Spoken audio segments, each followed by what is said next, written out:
ஒரு நல்ல நிர்வாகத்தை கொடுக்க முடியுமா? லஞ்சம் வாங்காம வாழ முடியுமா? முடியாதுல்ல. பிறகு எதுக்கு? யோசிக்கணும். உன்னால் ஒரு பிள்ளைக்கு ஒரு வீடு கட்டி கொடுக்க முடியுமா? கேட்குற கேள்வி. ஒரு தகப்பன் என்ற ஒரு அரசு ஊழியர் இருக்கிறான். கடன் இல்லாமல் ஒரு மகனுக்கு ஒன்றால் ஒரு வீடு கட்டி கொடுக்க முடியுமா? முடியுமா சார்? கஷ்டம். லஞ்சத்தில் தான் வாங்கி கட்டணும். லஞ்சத்தில் வாங்கி தான் ஒருத்தன் பைத்தியக்காரன் ஆனான். 2 வருஷம் அந்த பைத்தியக்காரனுக்கு என்ன ஆலோசனை கொடுத்தேன்னா இதே இடத்துல தான் கொடுத்தேன். உன் புருஷன் நிறைய லஞ்சம் வாங்கியிருக்கிறான். அதில் ஆண்டவர் பார்த்தாரு, சகிக்கலை. கலெக்டரில் போனால் ஒழுங்காக வேலையை பாரு, ஒழுங்காக நிர்வாகத்தை பாரு. காசு வாங்கி தான் நிர்வாகமா? உன் மூளையை தாறுமாறாக்கி விட்டார். தாறுமாறான எண்ணங்களால் கர்த்தர் ஒரு ஆவி அனுப்பினார். இன்றைக்கே லஞ்சத்தால் பெற்ற அத்தனையையும் வித்து ஏழைக்கு கொடுத்துரு, அவன் சொஸ்தம் என்று சொல்லி அனுப்ப. அதே மாதிரி அவன் செஞ்சா ஒரு பணக்காரனை பிச்சைக்காரன் ஆக்கிட்டேன். அவதை 2 வருஷம் தாடி கொடுத்த காசை திரும்ப கேட்டாங்க. உச்சாம கையை தட்டலாம். லஞ்சத்தை திரும்ப கொடு. பெற்றதை இழந்ததெல்லாம் நீ ஏமாற்றி எடுத்ததெல்லாம் ஏழைகளுக்கு இல்லாதவர்களுக்கு கொடுத்துரு. உன் புருஷன் சொஸ்தம், அதே மாதிரி சொஸ்தம். ஆனால் வீட்டில் காசு இல்லை. இந்த ஊழியம் வர போய் உன் வீட்டில் தரித்திரம் வந்துச்சு. அதுக்கு பின் 2 வருஷம் தாண்டி என் மண்டையை போடுறாங்க. அதே மாதிரி தான் நான் ஊழியம் செஞ்சு அவங்க வீட்டில் என்ன உண்டாகும்? இருக்கிறதெல்லாம் போயிடும். Very sure. விருப்பம் இருந்தால் இந்த ஊழியத்தில் வந்தால் போதும், இல்லைன்னா வர வேண்டாம். ஏன்னா பானையை கழுவித்தான் நல்ல தண்ணியை வைக்க முடியும். உங்களுடைய கடந்த காலத்தில் இருக்கிற பாவம், சாபம், பிணிகள், கீழ்ப்படியாமை எல்லாவற்றையும் ஆண்டவர் மாற்றி பரிசுத்தம் பண்ணி உங்களை புது பானையாய் உருவாக்கி அதில் வைப்பார் ஜீவ தண்ணீரை. எந்த சாத்தானாலும் எடுத்துக்கொண்டு போக முடியாதபடிக்கு. அதற்காக தான் ஐயா இந்த ஊழியம் வந்திருக்கிறது. என்னை அப்படியே தரமட்டமாக்கிட்டார், ஒன்றும் இல்லாமல் ஆக்கிட்டார். உங்களுக்கெல்லாம் எப்படியாவது உங்களை காப்பாற்றினார் பிரதர். எங்கள் குடும்பத்தில் ஒரு ஐஏஎஸ்காரன் உண்டு, ஒரு டிஜிபியும் உண்டு. என் சகோதரனுடைய புருஷனுடைய சகோதரன் டிஜிபி, சகோதரனுடைய மாமனார் ஜட்ஜு, என்னுடைய ஒரு மருமகன் ஒரு கலெக்டர். நாங்கள் இங்கே வீட்டில் வரும்போது, ஊர் விட்டு வரும்போது, சென்னை விட்டு வரும்போது சாப்பிட காசு இல்லை, குடிக்க தண்ணி இல்லை, இதில் காம்பவுண்டே கிடையாது. ரேஷன் அரிசி கூட கிடைக்காது. என் பேரில் இருக்கிற ரேஷன் கார்டு கூட எனக்கு கொடுக்க மாட்டாங்க. நானும் என் மனைவியும் பிள்ளைகளும் இதே மண்ணில் இதே இடத்துல நான் நிற்கிற இடத்துல பட்டினி மேலே பட்டினி, பசியில் பிள்ளைகள் அழுவார்கள். என் மகன் 1 ரூபாய்க்கு இதே வீதியில் இதே ஏறி வந்த வாசல்ல அங்கே 1 ரூபா கொடுங்க முட்டாய் வாங்கணும் அப்படி சொல்லி கையை நீட்டினான். எத்தனை பேர் சிரித்து கொண்டு போனார்கள். ஆனால் 1 ரூபா ஒருத்தனும் கொடுக்கல. அன்றைக்கு கேட்டேன் ஆண்டவர்கிட்ட, நான் இல்லை என்ற சொல்லு என் வாழ்க்கையில் இருக்கவே கூடாது ஆண்டவர்.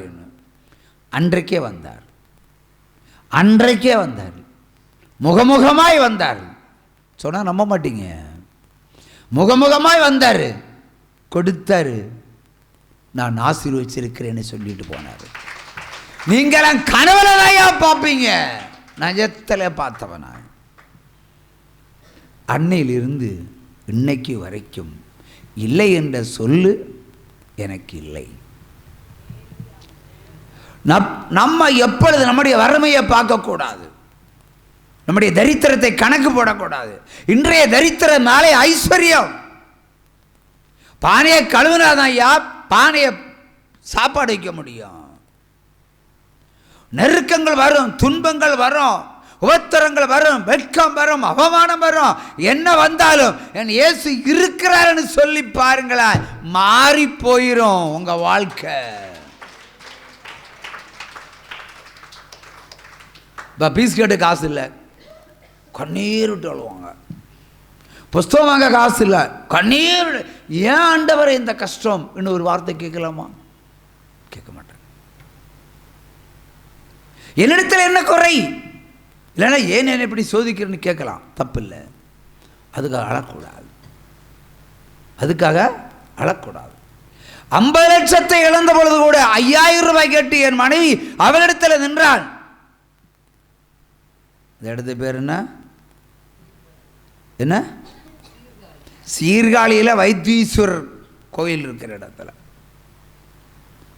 50 லட்சத்தை எழுந்ததில் 5000 ரூபா கூடிய பிள்ளையனாயும் படிக்க வைக்கட்டும் கேட்டுக்கிட்டு இருந்தால் போன அன்னைக்கு உடைச்சேன். லேண்ட் நம்பர் அன்னைக்கு உடைச்சது தான். ஏனென்றால் விசுவாசம் இல்லை. இயேசு கிறிஸ்துல நான் வந்துட்டேன், என் மனைவி தான் கூட்டிட்டு வந்தான். இப்ப பிரச்சனை வந்த பொழுது அவங்கிட்ட நிற்கிறான். நிற்க வேண்டிய இடம் கர்த்தர் இடத்துல. அல்லேலூயா சொல்லுங்களேன். அல்லேலூயா. ஆகவே கல்வி எல்லா இடங்களிலும் இருக்கு. என் பிள்ளைகள் கல்வி பயிர முடியவில்லை. என் மனைவிக்கு ஆதங்கம். ஐயோ ஐயோ ஐயோ ஐயோ, முந்திரி தொழிற்சாலை சென்று படிக்க வைக்க போகிறேன். உங்கள் உம்மை கொண்டு துப்பு இல்லை, அவங்க குடும்பத்தால் துப்பு இல்லை, எல்லாரும் பணக்காரங்க, ஆனால் பிள்ளை படிக்கிறதுக்கு காசு இல்லை.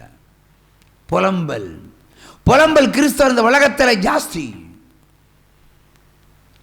என் மனைவியும் புலம்பினாள். ஏன்னா உலகத்துக்காக, இந்த உலகத்தில் பக்கத்து வீட்டில் பிள்ளைகள் எல்லாம் போகும்போது நம்ம பிள்ளை போகலையே, நம்ம பிள்ளை போகலையே, ஏன் நேரம் வரும்போது போகும்யா, இப்படி ஆறுதல் அடைய வேண்டாமா?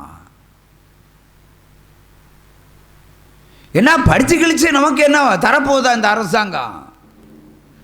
பெற்றோர்களை கடனாளி ஆக்குகிற கல்வி தானே இது. யோசிச்சு பார்க்க வேண்டாமா? பொறுமையாகவே கர்த்தர் ஒரு வாசலை திறப்பார், காத்திருக்க வேண்டும்.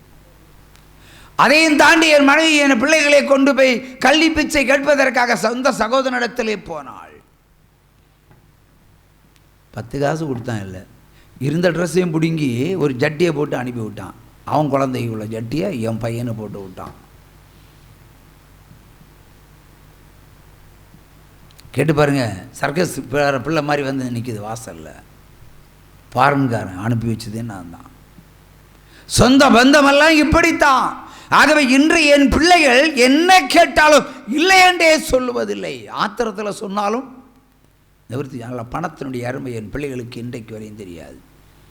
எந்த கஷ்டமும் இல்லாமல் என் பிள்ளைகளை ஆட்டுக்கடாக்களை போல செழித்தோங்க வைத்திருக்கிறார்.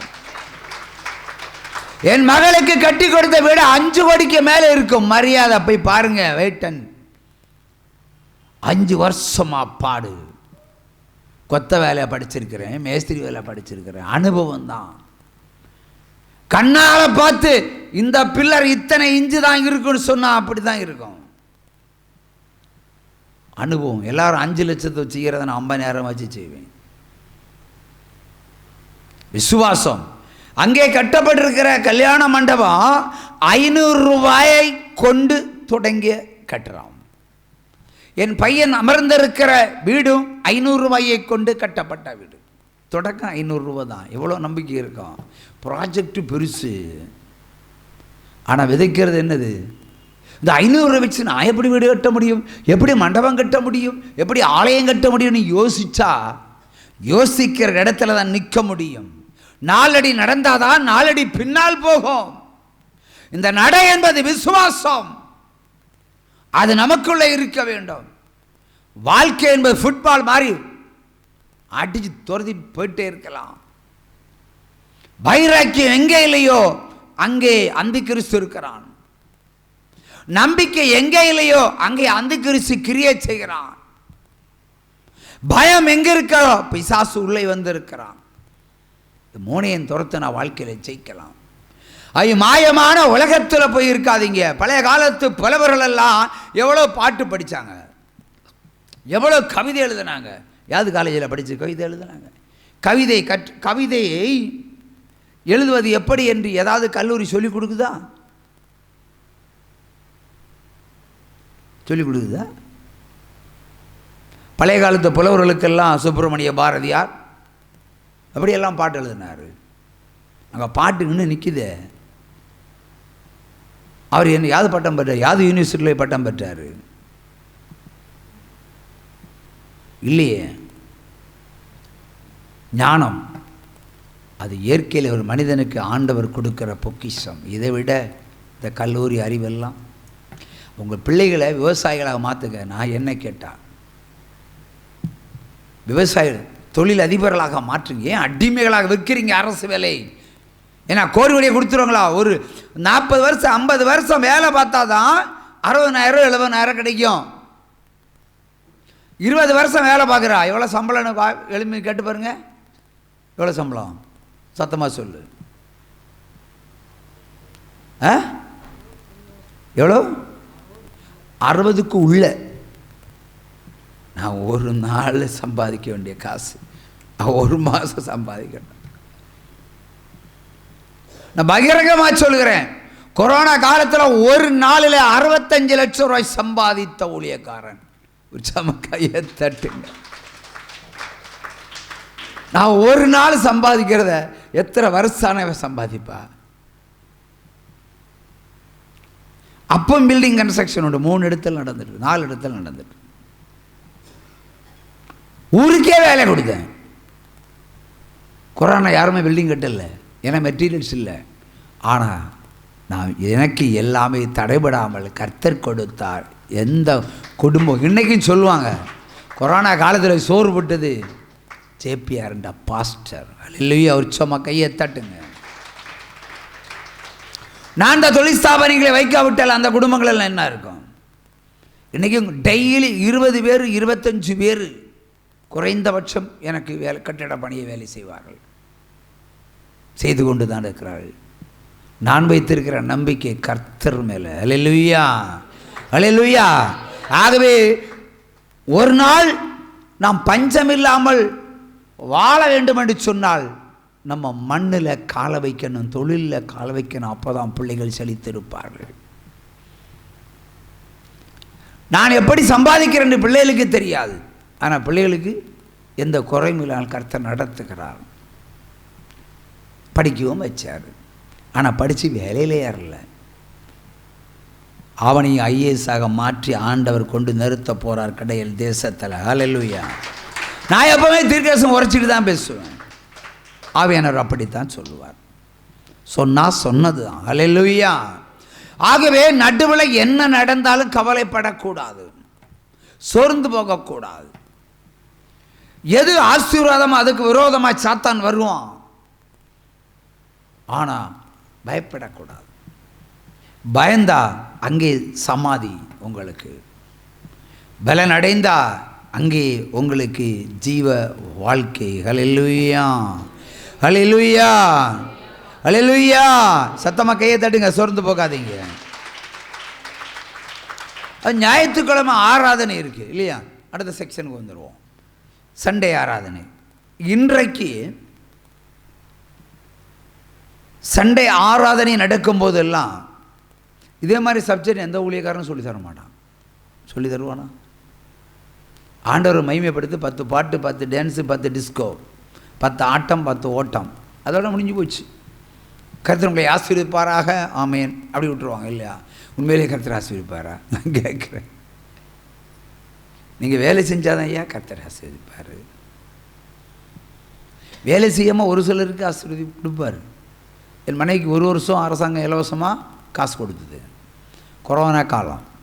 இதே இடத்துல சொன்னேன், வேலையை விட்டுறேன்னு. விட மாட்டேன், பள்ளிக்கூடம் இருந்தால் தானே வேலைக்கு போவேன். அதே வருஷத்தில் ஆண்டவர் என்ன பண்ணார்? கொரோனாவை கொண்டு வந்து அன்னைக்கு வாக்கு தத்தமே தான், நீ காற்றையும் காண மாட்டாய், மழையும் காண மாட்டாய், ஆனாலும் நீ உன் ஆடு மாடுகள் குடிக்கத்தக்கதாய் இந்த பள்ளத்தாக்கிலே தண்ணீர் நிரப்பப்படும். பள்ளிக்கூடம் அந்த மாதம் மட்டும்தான் எனக்கு ஆசீர்வாதம். ஏன்னா செலவு இல்லை, பஸ் டிக்கெட் போட வேண்டாம், வீட்டு வாடகை கொடுக்க வேண்டாம், பள்ளிக்கூடத்துக்கே போக வேண்டாம். இல்லைன்னா வாங்குகிற சம்பளத்தை எல்லாம் பஸ் டிக்கெட்டு, ட்ரெயின் டிக்கெட்டு அப்படி போட்டு போட்டு போட்டு அன்றைக்கெல்லாம் இவ்வளோ பைக்கில் வச்சு மார்த்தாண்டம் பிக்கப் பண்ணி விடணும். அங்கேருந்து வந்து அவளை தூக்கிட்டு இங்கே வரணும், இல்லை காரில் போகணும். என்ன ஒரு வாட்ச்மேன் உத்தியோகம் பார்க்க வச்சு போட்டா. ஒரு அரசாங்க வேலைக்காரி மாப்பிள்ளை எடுபடி வேலைக்காரன், கூலி வேலைக்காரன். ட்ரெயின் நார்வில் ட்ரெயினில் இறங்கிட்டு, எப்போ வந்தியா? வந்தாச்சா? ட்ரெயின் இப்போ வரப்போகுது, தூங்க விட மாட்டான். பின்ன கார் எடுத்துகிட்டு 50 கிலோமீட்ரு. எம்பொண்டாட்டிக்கு பாதம் பஸ்ஸில் ஏறக்கூடாதுன்னு சொல்லி காரில் தூக்கி காரில் இங்கே கொண்டு விடணும். எவ்வளோ மோசமான வேலைக்காரனாக இவளுக்கு இருந்திருக்கிறோம் பாருங்கள். ஒரு சும்மா கையை தட்டணும். அரசாங்க வேலை பார்க்குற பொண்டாட்டிமார்களுக்கு காவடி தூக்குற ஆம்பளைகள் தான் ஜாஸ்தி. இல்லையா? அடுத்து நீட்டு. இப்போ ரொம்ப நீட்டு இல்லையா? நீட்டுன்னா ரொம்ப நீட்டு, எல்லாருக்கும் டாக்டர் ஆகணும். ஏன் ஆஸ்பத்திரியே இல்லையா? பரிங்கய்யா டாக்டர் ஆக முடியும்? ஏன் படிக்கிற பிள்ளைகளுக்கு அறிவு வேண்டாமா? பகுத்தறிவு சிந்திக்க வேண்டாமா? அரசாங்கம் வாய்ப்பு தந்திருக்கு, ஏழைக்கும் வாய்ப்பு தந்திருக்கு, நான் இல்லைன்னு சொல்லலை. இன்னைக்கு 50 லட்சம் 60 லட்சம் கொடுத்து MBBS படிக்கிறாங்களே. பெற்றோர்களை என்ன செய்யணும்? உலக்க வச்சு என்ன செய்யணும்? நைய புடைக்கணும். மர உலக்க இல்லை, இரும்பு உலக்க. 50 லட்சம் ஃபைனான்ஸ் கம்பெனி ஆரம்பிச்சிடுறா, அது கோடியாக மாறும். நீ பொம்பளைய டாக்டர் ஆக்குனா ஒரு டாக்டர் மாப்பிள்ளை கேட்பான், எனக்கு